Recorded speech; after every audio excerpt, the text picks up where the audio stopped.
Hola a todos y a todas y bienvenidos a un nuevo vídeo de mi canal. Mi nombre es Ana Polo Alonso y la verdad es que tengo que empezar dándoos a todos y a todas mis disculpas porque es verdad que hace muchísimo tiempo que no subo ningún vídeo, pero ha habido un aluvión de factores. Estoy a punto de publicar mi nuevo libro, con lo cual he tenido que acabar el manuscrito. Y luego estoy colaborando con varios medios de comunicación, con lo cual, bueno, ha habido una luz de trabajo increíble. Ha sido una locura, una bonita y más que bienvenida locura, pero una luz increíble de trabajo, con lo cual sacar algunos minutos para grabar estos vídeos pues me era bastante complicado. De todas maneras, os tengo que decir que, bueno, os echaba bastante de menos porque os agradezco muchísimo todos los comentarios que hacéis. La verdad es que me hace mucha ilusión que os toméis la molestia de comentarlos y me hace mucha ilusión que hablemos y tal. Y aparte, llevaba mucho tiempo pensando en hacer un vídeo de la Reina Sofía, que sabéis que yo soy una gran admiradora de la Reina Sofía y que además pienso que en este país ni se la sabe valorar ni se sabe apreciar todo lo que esa mujer ha hecho. Y precisamente, aprovechando que, bueno, que estos días estamos en plena polémica por los las fotos de Bárbara Rey con el rey Juan Carlos que se han publicado, pues bueno, me he decidido hablar un poco de qué hay detrás de estas fotos, qué significa estas fotos, qué pasa que se publiquen exactamente ahora. Y ya os avanzo, obviamente no es ninguna sorpresa que Bárbara Rey, Bárbara Rey y Juan Carlos tuviesen una relación, pues era una cuestión absolutamente de vox populi a estas alturas. Yo creo que con Bárbara Rey, con tantas otras, es decir, no fue la única, pero bueno, no deja de ser la primera prueba gráfica que tenemos de esa relación y no deja de ser una humillación a la Reina Sofía, por mucho que lo supiera y por muy mentalizada que estuviera. No deja de ser una fotografía que demuestra una infidelidad y verlo físicamente, la verdad es que bueno, te tiene que doler. Y aparte me está molestando muchísimo, y os lo tengo que ser sincera, que estemos en muchos medios de comunicación se esté aprovechando todo esto para reducir a la reina a una simple mujer que aguantó cuernos, ¿no? O sea, desgraciadamente nos referimos siempre a ella simplemente como una cornuda, cuando realmente, pues bueno, a mí esto me indigna como mujer, porque realmente fue una persona que hizo muchísimo, con un trabajo increíblemente bueno de la institución, con una dedicación a su trabajo, a su cargo extraordinaria, y no sabemos valorarla, y una vez más se ha puesto en evidencia, pues bueno, el machismo total que se estaba utilizando contra la reina. ¿Por qué salen estas fotos ahora, digamos, ¿no? Cuando no era ningún secreto? Bueno, estas fotos son unas fotos que muestran a Bárbara Rey y al rey Juan Carlos juntos en la casa de ella, dándose un beso. Son unas fotos que ha vendido el hijo de Bárbara Rey a un medio de comunicación extranjeros. Según el hijo de Bárbara Rey, fue él quien tomó esas fotografías. Bárbara Rey dice que no fue él, pero bueno, esto está por decidir quién fue la autoría real. ¿Por qué se publican en el extranjero y no se publican en España? Sabemos que hubo un ofrecimiento a un medio de comunicación, a una televisión, para que se publicasen en España, y que también hubo un ofrecimiento a un periódico para que se publicasen en España, y que los abogados de los dos medios, tanto de la televisión como del periódico, dijeron que no, había muchísimas cuestiones legales y no por proteger al rey. Esto no fue, es porque las fotos estaban hechas dentro de una casa y no deja de ser una casa privada. Entonces, lo que se publique o no se publique dentro de la casa privada sin el consentimiento expreso de esas personas no es ilegal, es completamente ilegal en España, con lo cual había muchísimas cuestiones sin resolver, y por eso se ha tenido que publicar en el extranjero. No le han pagado mucho, no sabemos la cantidad exacta. Presuntamente un medio de comunicación publicó el otro día que eran 2.500 euros lo que podría haber cobrado el hijo de Bárbara Rey por estas fotografías. Es una cantidad bastante baja para lo que son estas cosas, pero bueno, es que tampoco demuestra, o sea, tampoco nos dice nada que no supiéramos a nivel mundial. O sea, era absolutamente vox populi que esta relación existió, con lo cual, pues bueno, pues le ha pagado pues bueno, una cantidad pequeña para lo que son estas cosas, pero obviamente luego ha ido pues varios programas de televisión y tal, con lo cual, bueno, supongo que el rédito económico pues habrá sido bastante mayor, ¿no? Si habrá consecuencias legales o no, Bárbara Rey en estos momentos, pues bueno, podría ponerlas. Está en su perfecto derecho, porque no deja de ser una cuestión. Según ella, le sustrayó las fotos en un traslado, cuando se estaban trasladando de casa, y que por tanto pues es cuando las adquirió, con lo cual aquí hay un montón de temas legales que entiendo que, bueno, que los abogados de Bárbara Rey pues bueno, pueden tomar decisiones. Obviamente, como os decía al principio, sorpresa no, porque la relación se sabía que existía y luego también se sabía que existían estas fotos. Hay un libro que yo os recomiendo muchísimo, que se llama El jefe de los espías. Es un libro publicado en el año 2021, que además es escrito por dos grandes profesionales, dos grandes periodistas, Javier Chicote y Juan Fernández Miranda, donde se explica la vida de Emilio Alonso Manglano, que fue el jefe del espionaje español, el jefe de los servicios de inteligencia, entre 1981 y 1995. Y este libro, que es un libro extraordinario por muchos motivos, tuvo acceso a entrevistas, a documentos, a una información muy privilegiada de cómo funcionaban los servicios de inteligencia en aquella época, y ellos supieron, fue el libro que descubrió que estas fotos existían. Estas fotos fueron tomadas en 1994, y no solamente es que fueron tomadas en 1994, sino que a Bárbara Rey se le pagó, a través de los servicios de espionaje, de inteligencia, se le pagó una cantidad para que estas fotos no se hicieran públicas. Por lo que ha explicado Juan Fernández Miranda estos días en televisión, el rey, cuando se enteró de que existían estas fotos y que le estaban pidiendo dinero para no publicarlo, llamó a Manglano y le dijo: oye, me han pillado unas fotos comprometedoras, donde le dijo textualmente, presuntamente, le dijo textualmente, me han pillado cogiéndole a una mujer un pecho con la mano. Más o menos la frase vendría presuntamente a ser así. Tengo que decir mucho lo del presuntamente por temas jurídicos, pero bueno, ya me entendéis. Este libro, además, lo que también dice es que, aparte de estas fotos que fueron tomadas en 1994, hay vídeos tomados en 1997 donde saldrían presuntamente Bárbara Rey con el rey Juan Carlos juntos en el salón y en el dormitorio. Aparte también hay audios, algunos audios ya se han hecho públicos, donde el rey hablaría muy mal de una serie de personas, entre ellas Jaime de Marichalar, que en aquel momento era su yerno, y también comentarios muy despectivos del presidente del gobierno como era Aznar.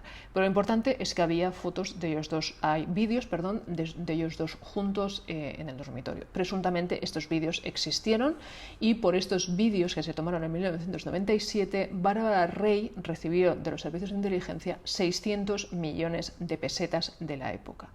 ¿Llegó a cobrarlos íntegramente? No. ¿Cómo fue el pago? Esto es lo que no sabemos. Es decir, no se sabe si realmente acabó cobrando esta cantidad.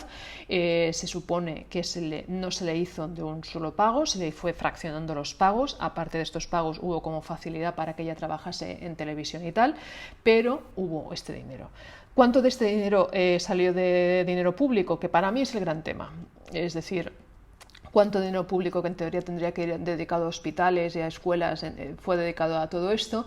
Lo que se ha podido averiguar es que el primer pago, el que se hace en 1994 para tapar las fotos que ahora han salido, este primer pago presuntamente salió de los amigos de Juan Carlos, con lo cual no se utilizó dinero público, pero para el pago, para que no se viesen los vídeos, el pago de 1997, sí que un porcentaje, que una parte sí que podría, supuestamente, presuntamente, vuelvo a utilizarlo, presuntamente habría salido un porcentaje, una parte habría salido del dinero público, de fondos reservados.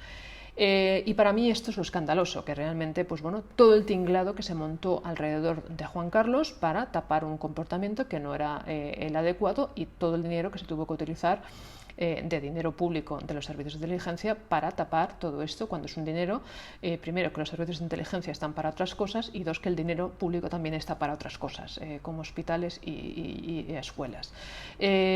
Aparte, este libro también es muy interesante porque descubre una frase que le dijo en el año 1990 Emilio Alonso Manglano, se lo dice al rey, dice: Majestad. Emilio Alonso Manglano era un monárquico febril, o sea, era una persona monárquico de los pies a la cabeza, un tipo completamente leal, y él le dijo en 1990, le dice al rey: Majestad, está usted desatendiendo sus responsabilidades institucionales. Estamos hablando de 1990, faltaban todavía unos 25 años para que empezáramos a destapar a nivel público, a nivel de la prensa, todo lo que pasaba. O sea, estábamos a 25 años de que nos explicaran alguna cosa. Es decir, en aquel momento todavía nos estaban vendiendo la película de que todo era maravilloso, perfecto, en la familia genial, todos campechanos sencillos y entrañables y unidos, y toda la película esta que nos intentaron vender durante tanto tiempo, ¿no? Entonces, bueno, del mismo modo que salgan ahora estas fotos, pues la gente yo creo que pasa completamente porque realmente no descubren absolutamente nada. Obviamente, si esto se hubiese publicado en 1994 las fotos o en el 97 los vídeos, esto hubiese sido un escándalo absolutamente mayúsculo, evidentemente. Y bueno, la prensa se sabía perfectamente que la relación de Bárbara Rey con el rey Juan Carlos, esto era Vox Populi. Yo he hablado estos días mucho con periodistas que cubrieron mucho a la familia real en aquel momento y decían, es que lo sabíamos todos, o sea, lo de Bárbara Rey obviamente lo sabíamos todos, pero obviamente no había ni una sola prueba. Enfrentarte al Estado era algo que muy poca gente estaba dispuesta a hacer, teniendo en cuenta pues, bueno, las consecuencias que podía tener aquello, que era inmenso. Y aparte, yo creo que más que atacar a la prensa por no decir absolutamente nada, aquí lo que deberíamos estar pidiendo responsabilidades es al presidente del gobierno de aquel momento, de Felipe González, que fue el responsable de que no parase todo esto. Era la única persona con poder real para darle un toque de atención real al rey y no lo hizo. Y esto yo creo que ahí es donde van las responsabilidades de por qué el gobierno se cayó. La prensa no le quedó más remedio, pero el gobierno obviamente se cayó y le permitió pues todo esto, todo este tinglado de espionaje, de servicios de inteligencia y tal, absolutamente sórdido todo. Todo esto lo permitió porque la prensa se cayó y el gobierno, insisto, lo permitió, porque sin el permiso, sin el conocimiento del gobierno esto tampoco se podría haber hecho. Y esto a mí es lo que me preocupa desde el punto de vista de ciudadana en una democracia, ¿no? Y más allá de lo que es un tema estrictamente privado, como es una relación extramatrimonial del jefe del Estado. Dicho esto, obviamente, vamos al tema anterior, que es a Sofía. Yo insisto que salgan ahora todo esto, pues obviamente es agua pasada. Mucha gente lo que te está diciendo es que esto es agua pasada y no es agua pasada. Es decir, el hecho de que se utilizase dinero es una cosa que está generando ampollas, está levantando muchísimas ampollas. Y aparte es una cosa que vuelve a dar un manchurrón, es otra mancha más en la monarquía, y yo creo que esto, pues bueno, a su hijo, a Felipe, pues le afecta de algún modo, ¿no? O sea, sí que es verdad que Felipe ha intentado poner barreras drásticas con su padre, pero que salga esto es otra vez volver a levantar todos los fantasmas del pasado. Yo creo que tampoco a Juan Carlos le ha debido hacer ningún tipo de gracia, obviamente, que todo esto salga, precisamente ahora que está incluso a punto de publicar esas famosas memorias que le han escrito y que van a publicar en Francia, donde él se supone que va a explicar su historia y lo mucho que ha hecho él por España y que, bueno, yo lo que sé es que es una persona que está muy afectada porque él cree que le hizo una contribución histórica a España con la transición y que últimamente pues, no se le reconoce todo su papel institucional y que simplemente pues, nos estamos acordando de los escándalos. Mi opinión al respecto es que es verdad que él hizo un trabajo extraordinario durante la transición y es una cosa histórica que obviamente los libros de historia les sabrán valorar, pero que aquello no le daba carta blanca ni impunidad ni inmunidad para hacer todo lo que hizo después durante décadas. Y del mismo modo que se puede reconocer el papel indudable que durante la transición, hay que criticar con toda la dureza y contundencia que se merece todo el comportamiento posterior, porque hay que hacerlo por una democracia que él trajo, y es verdad que él trajo. A nivel personal, ¿qué sabía la reina? Vuelvo otra vez al principio. ¿Cómo le está afectando esto a la reina? Como os decía al principio, yo creo que esto a la reina, obviamente lo sabía perfectamente, pero verlo no es fácil. Sabemos que es una humillación, no deja de ser doloroso. Cualquier persona en su situación, aunque han pasado un montón de años, lo pasaría mal. Y más teniendo en cuenta la edad que tiene, porque ella es una edad bastante mayor. Sí que es verdad que últimamente la hemos visto en Grecia y la hemos visto muy bien y estaba muy guapa con ese traje rojo en el baile, en la boda de su sobrina Teodora. Pero es una señora ya mayor, es una señora que en los últimos años ha perdido a gente que tenía muy valiosa al lado, sobre todo ha perdido a su hermano, que era su gran apoyo moral y vital en la vida. Es una mujer que históricamente siempre ha estado muy sola, pero es que ahora yo creo que está increíblemente sola, ¿no? Y aparte siempre ha tenido el apoyo de Irene, y a Irene, pues bueno, su hermana Irene, pues ya la hemos visto en la boda de Atenas, es una mujer pues que ya está pues muy mayor, muy afectada, en silla de ruedas, con lo cual, bueno, yo creo que hay una situación muy compleja ahí detrás. ¿Hasta qué punto Sofía sabía lo de su marido, no lo sabía, cuándo lo supo? Bueno, esta es la gran pregunta que me están haciendo últimamente. Sofía lo debió saber desde el principio. Yo hay una cosa que he dicho esta mañana en Espejo Público, que es que, bueno, 2 días antes precisamente de casarse, en la boda de Atenas, estaban esperando, claro, Juan Carlos tenía que ir a Atenas, y fue en avión, tenía que ir en avión y estaban todos esperando, la reina Federica, la reina Sofía, en aquel momento la princesa, había gente de la corte, estaban todos ahí en el aeropuerto. Llega el avión donde se supone que viajaba Juan Carlos para llegar a Atenas, y en el avión no estaba Juan Carlos. Y luego luego se dieron cuenta de que el señor había perdido el avión porque había pasado una noche de pasión y amor con Olguina de Roviland y había perdido el avión. Y eso desencadenó, pues bueno, una bronca descomunal, dicen, de la reina Federica hacia la reina Victoria Eugenia, hacia la abuela de Juan Carlos, que decían que ha chillido limpios por teléfono, o sea, realmente. Con lo cual, desde el principio, yo creo que lo sabía. Ahora bien, y yo creo que es el gran problema, yo creo que ella estaba enamoradísima de él, y es el gran problema que ella ha tenido siempre. Es decir, es una mujer que siempre ha estado enamorada de Juan Carlos, y por eso la ha tolerado, en el fondo, absolutamente, absolutamente todo. Y luego es una mujer que, a pesar de que tiene muchísimas virtudes, es una persona que yo siempre la he visto increíblemente insegura e increíblemente con una falta total de autoestima. Y esas personas tan inseguras y con estas faltas totales de autoestima, toleran mucho porque en el fondo se sienten culpables de que estos comportamientos son culpa suya, ¿no? Y se culpabilizan, ¿no? En el fondo de todas estas cuestiones, ¿no? No deja de ser triste, obviamente la culpa no la tuvo ella ni de broma, pero bueno, yo creo que hubo algún tema psicológico ahí detrás y por eso aguantó. Pero insisto, ella se casó enamoradísima. ¿Él se casó enamorado o no? Yo creo que enamorado no. Pero que tampoco le hacía ascos, es decir, ahora nos están vendiendo también un matrimonio que él se casó por pura conveniencia porque no la quería y la obligaron y tal. Esto tampoco fue así. Y os explico qué. Es verdad que él él tenía una novieta de toda la vida, que era María Gabriela de Saboya, cuando estaban en Estoril, la chica pues, con la que se había criado prácticamente, eran amigos de toda la vida, y se hicieron novietes. Pasa que a Franco no le gustó nunca María Gabriela, y a don Juan tampoco, a don Juan, el padre de Juan Carlos, tampoco.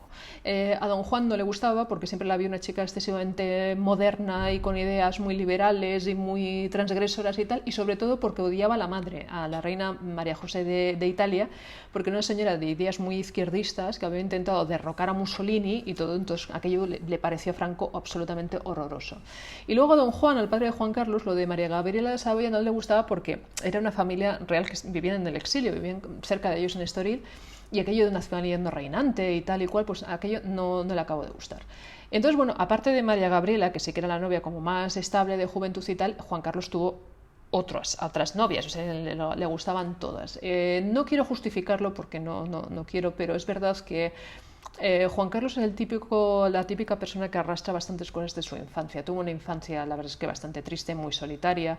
El libro de Paul Preston, la biografía de Paul Preston, un rey para el pueblo, para mí es el mejor libro que se ha escrito sobre él, porque también es el que aporta más datos sobre la infancia y tal. Y fue una infancia realmente triste. Es una infancia, los padres estaban todo el día moviéndose de un lado al otro. El padre era muy crítico con él. De hecho, tenía algunos preceptores que le decían, bueno, señor, trate un poco, no sé, anímelo, dígale alguna cosa que lo haya hecho bien, porque le falta mucha autoestima a este niño y tal, y era un niño era pésimo estudiante, se movía muchísimo, lo dejaron metido en un internado en Suiza, y pasaba frío, no le iba a visitar nadie, solamente le iba a visitar su abuela alguna vez. Entonces, bueno, lo dejaron como completamente solo, y aparte con la sensación de que no estaba a la altura. Y insisto, ¿no? Hay muchos testimonios de tutores de aquella época que decían que don Juan fue excesivamente severo con su hijo, ¿no? Tenía una educación excesivamente formal y que le exigía demasiado a un niño tan pequeño. Entonces arrastró como muchos déficits, y aparte él tuvo muchos problemas de aprendizaje, luego se supo que era disléxico, era muy mal estudiante, sacaba muy malas notas, y luego tuvo todo el tema del hermano, claro, o sea, toda la muerte del hermano en aquellas circunstancias tan absolutamente trágicas, ¿no? Entonces es de estas personas que arrastran tantas inseguridades, que necesitan tanto cariño, que se enamoran de la primera que pase por delante. De hecho, la propia Olguina de Roviland se conocieron en Estoril en una cena, y Olivia de Roviland luego lo explicó, que los presentó María Gabriela de Saboya día, dice, es que estábamos en una cena, dice, y al final de la cena es que se me declaró, o sea, es que no llegamos de los postres, o sea, es una persona absolutamente enfermizamente enamoradizo, y eso significa, no es que se enamorase, de verdad que no lo hacía, era una persona que estaba muy vacío por dentro y que arrastraba muchas cosas, y es el típico persona pues que necesita, pues bueno, aferrarse lo primero que encuentra por delante y confunden sexo con cariño, y es lo que les ha pasado. Pero de todas maneras, pues bueno, un comportamiento así pues no deja de ser un comportamiento muy irresponsable y obviamente, pues bueno, Franco y Don Juan llegaron a un punto en que estuvieron muy preocupados. Se sabe que Franco recibía informes semanales de las novias del príncipe de lo que hacía y luego también se sabe que Franco mandó elaborar una lista de princesas casaderas y de personas, no solamente de princesas, también de aristócratas, de personas con las que podían casar al príncipe. Y se sabe que Don Juan hizo otra lista de princesas casaderas y tal y cual. En la lista de Don Juan no salía Sofía porque no era católica, era de religión ortodoxa. Y en la lista de Franco, en principio sí que estaba, pero cuando le leyeron la lista a Franco, le dijeron, bueno, Sofía de Grecia, hijo, ni hablar, porque Franco siempre se creyó, estaba convencido de que el padre de Sofía era masón, el rey Pablo era masón, que no lo era. Luego Sofía dijo que eso no era verdad. Pero Franco estaba convencido de que el rey Pablo era masón, entonces no quería, con lo que odiaba a él a la masonería, no quería que la hija de un masón se casase con Juan Carlos. Con lo cual, si hubiese sido realmente tan matrimonio de conveniencia, como luego nos dijeron, esto simplemente era un matrimonio de conveniencia y tal, si hubiese sido solo un matrimonio de conveniencia, hubiese escogido a otra, porque había otras candidatas realmente con las que poder escoger. Y aparte yo creo que es que ella le gustó. Era una chica bastante mona, no era despampanante, no era una chica atractiva, no era coqueta, era una tía muy seria, era una persona. Pero yo creo que Paul Preston eso lo dice, lo que le gustó de ella es que fuera seria. O sea, y además dijo una frase de Paul Preston, dice, le gustó que era una puritana, porque Juan Carlos al fin y al cabo no dejaba de ser un producto de un franquismo absolutamente machista, donde los hombres, pues bueno, para divertirse pues se iban con otras, pero en casa querían una señora como Dios manda, sensata, formal, seria. Y aparte, él estaba convencido de que algún día llegaría a ser rey. Esto lo explica Robiland, Olguina de Robiland, esto lo explicaba en sus memorias. Decía, es que él estaba convencido de que se acabaría siendo rey y necesitaba una reina a su lado, ¿no? Y Sofía era una persona que se le ve muy reina, muy seria, muy responsable, políticamente luego muy astuta también, ¿no?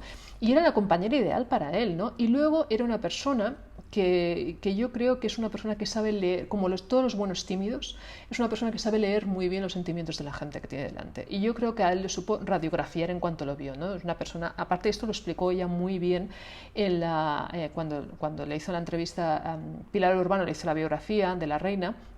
Ella lo explicaba, ¿no? Cuando se volvieron a encontrar, se habían visto varias veces, pero que cuando se encontraron en Londres en la boda de los duques de Kent, ella se dio cuenta de que había mucho más en ese chico que ese gamberro que yo me había imaginado, ¿no? Entonces dice, empecé a ver a un hombre pues con muchos problemas, que vivía solo y tal, que tenía una vida que no era fácil, que estaba acompañado de militares, pero que nunca veía a su familia y tal. Y eso es muy típico de las personas tan tímidas, ¿no? Es que se acostumbran, las personas tan introvertidas, y Sofía es una gran introvertida, es una persona que lo supo ver las carencias emocionales que él tenía y supo ayudarlo y supo apoyarlo. Y de hecho, después de casarse, cuando ya apareció por Atenas y tal, mucha gente de testigos de la época decían que después de la boda Juan Carlos metió un gran cambio, pasó de ser una persona absolutamente muy atormentada. Él era una persona que estaba profundamente solo y era una persona que daba incluso pena, o sea, y tal.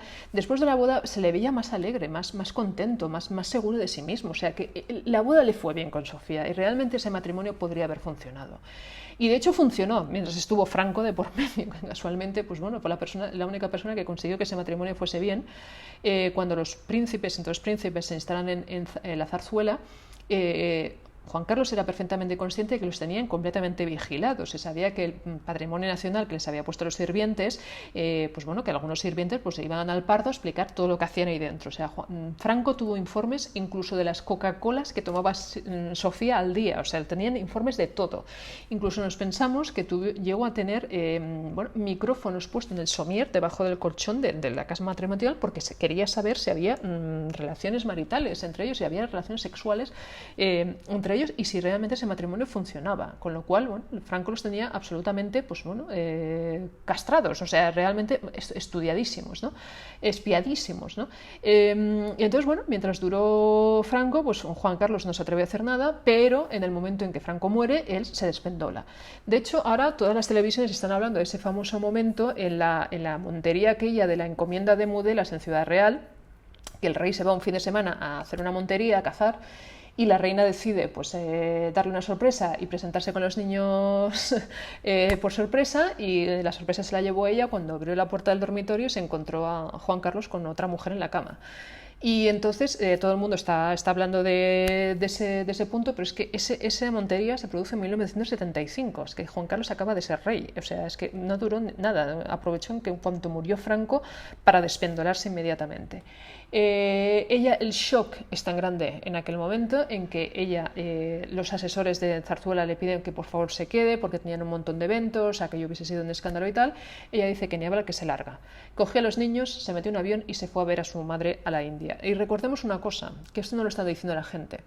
En el año 67, 1967, el hermano de Sofía, Constantino de Grecia, lo obligan a irse al exilio. Pero es que lo obligan a irse al exilio prácticamente con lo opuesto. Es decir, cogieron un avión, se los fueron de Atenas, se fue a Roma, pero es que no lleva ni trajes prácticamente. Es que Juan Carlos le tuvo que enviar trajes, porque no tenía ni qué ponerse para vestir bien. O sea, es que no tenían prácticamente nada. La familia real griega es que lo tuvo que dejar todo. Creo que les dieron 2 horas para abandonar el país. O sea, una cosa horrorosa, ¿no? Entonces, los reyes, la familia real griega vivía un poco de lo que les pasaba a Sofía y un poco de lo que les pasaba pues, la familia de Ana María de Dinamarca, que es su hermana, la reina de Dinamarca, les iba pasando alguna cosa. Pero poca cosa más. O sea, es que Sofía en aquel momento estaba aguantando a toda la familia.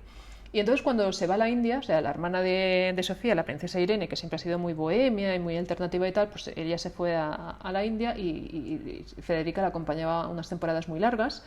Ella se va a la India a ver a su madre y entonces su madre le dice esa frase que ahora todo el mundo está recordando, de un rey nunca es infiel a su mujer y si lo es, ella no se entera. Es esa magnífica frase que dio la reina Federica. Pero hay que entenderlo, es que en aquel momento es que los reyes, los griegos, se habían quedado prácticamente sin nada y que Sofía renunciase a su matrimonio pues hubiese sido un problema enorme para ellos. Y aparte hubiese sido un problema desde el punto de vista institucional, porque en el año 75 cuando muere, ahora nos han explicado que la transición fue fácil, maravillosa y espontánea, y muere Franco y al día siguiente todo el mundo era monárquico y teníamos una constitución estupenda. La transición fue una cosa increíblemente delicada, difícil y milagrosa que saliese bien aquello. Afortunadamente tuvimos personas de primerísimo nivel, excepcional, un talento excepcional, Torcuato Fernández Miranda, Adolfo Suárez, varias personas más, que realmente tiraron del carro ellos solos, pero los riesgos eran enormes. De hecho, se sabe hoy en día que incluso el Departamento de Estado estadounidense estaba convencido de que acabábamos en una nueva guerra. Es decir, aquello se aguantaba, eran como un castillo en naipes, la sensación de fragilidad de que en cualquier momento se podía caer todo al suelo, ¿no? Entonces, un escándalo como una separación de los reyes, con una infidelidad de él en aquella España todavía tan mojigata como era la España del año 1975, hubiese sido un escandalazo descomunal de consecuencias incalculables. Es decir, probablemente se hubiese cargado la corona. La corona tenía muy pocos defensores y muchos enemigos en aquel momento, ¿no? Y si Sofía hubiese dado el paso de divorciarse en aquel momento, a Juan Carlos le cuesta la corona. Y os decía al principio una frase de que Juan Carlos le debe muchísimo a Sofía. Y yo estoy convencida de que Juan Carlos no llega a ser rey sin ella.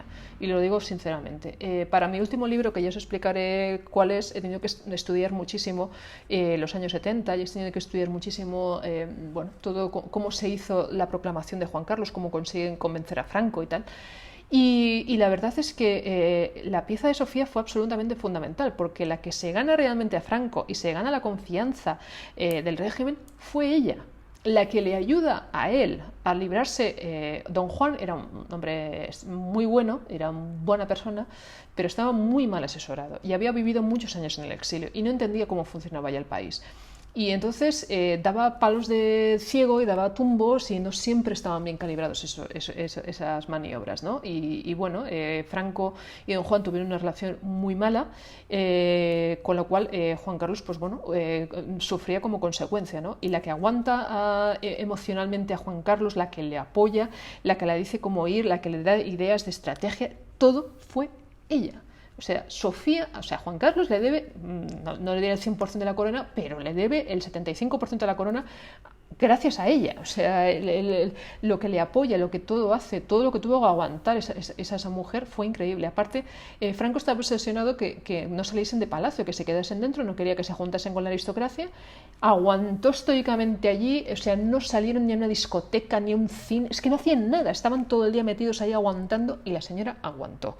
Y realmente le debe, o sea, es que, insisto, o sea, es que le debe la corona a Sofía. Y luego la que le da un contenido real a la monarquía, es decir, el papel de Juan Carlos en la transición fue modélico, es verdad, y eso hay que reconocérselo. Pero una vez pasa el 23F, a él se le va mucho la cabeza. La que dota de contenido a la monarquía, la que le da un sentido de ser, la que le dota de contenido ejecutivo y tal, fue Sofía. Sofía fue la que empezó a hacer una fundación de ayuda a temas de cooperación. Sofía fue la que puso en marcha todos los temas de Alzheimer. Gracias a ella, la visibilidad, toda la campaña que hizo de visibilidad. Ahora, el Alzheimer es una cosa que conocemos muchísimo, pero en aquel momento no se conocía nada. Gracias a ella se hicieron todos los esfuerzos de visibilización del Alzheimer. Todo lo que hizo para ayudar a las personas afectadas de drogadicción, todo lo que hizo por las mujeres en el tercer mundo con temas de microcréditos, por no hablar de todo lo que hizo por la música clásica, que fue enorme, todo lo que hizo de apoyo cultural. O sea, fue increíble, la que le dio todo sentido fue ella, o sea, realmente, y de lo poco que se pudo salvar. Cuando explotó el tema de Botswana, salió todo el tema de Corina, lo único que se pudo salvar fue el prestigio de la reina Sofía. Y el prestigio de la reina Sofía fue lo que salvó realmente a la monarquía. Punto. O sea, y esto lo podemos discutir, es indiscutible, cualquier persona que haya seguido la historia. Esto no quiere decir que en privado ella lo pasará bien. Se sabe que había broncas absolutamente monumentales. De hecho, eran broncas continuas. Después de aquel incidente en Ciudad Real empezaron a hacer vidas separadas. Él dormía en el piso de abajo, ella dormía en el piso de arriba, prácticamente ni se veían. Hay una frase muy buena de que cuando José Luis Rodríguez Zapatero pierde las elecciones frente a Rajoy, hace llamar inmediatamente al jefe de gabinete de Rajoy para informarle de cómo están los temas. Y el tema principal era Juan Carlos y Sofía no se pueden ni ver. O sea, es decir, nos cuesta horrores que vayan juntos a un acto. O sea, es decir, la relación era completamente tóxica. Aquí en Barcelona, cuando se casó la infanta Cristina, se sabía que una bronca descomunal, que los gritos de Sofía se escuchaban desde fuera. O sea, es que realmente fue una relación que ella realmente lo pasó muy mal. Aún así, a mí lo que me cuentan es que ella siempre tuvo como la esperanza de que algún día volviesen a estar juntos, de que algún día se solucionase. Ella es una persona, insisto, muy insegura y luego es muy religiosa, entonces tiene este concepto y luego es muy prusiana, muy centroeuropea, ¿no? Y luego se ha criado en un ambiente donde sus padres estaban muy unidos, sus padres se querían muchísimo y ella siempre se ha creado con esa imagen de un matrimonio que se ha querido y se ha respetado con locura como lo hicieron el rey Pablo y la reina Federica, ¿no?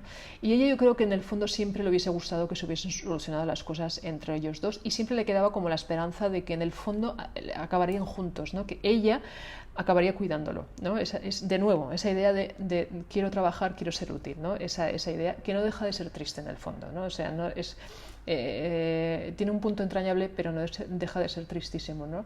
Es una mujer que, desgraciadamente, como insisto, me parece una auténtica vergüenza que en estos momentos simplemente se la esté recordando por el tema de las infidelidades. Creo que le debemos muchísimo. Me molesta muchísimo que se esté dando esta imagen de ella y, como os decía, bueno, espero que se aproveche la situación en estos momentos para recapacitar un poco sobre cómo estamos hablando de la reina Sofía, que, insisto, fue una gran reina. Y os dejo aquí ya que llevo un muy buen rato hablando, os leo en los comentarios y nos vemos la semana que viene. Muchísimas gracias.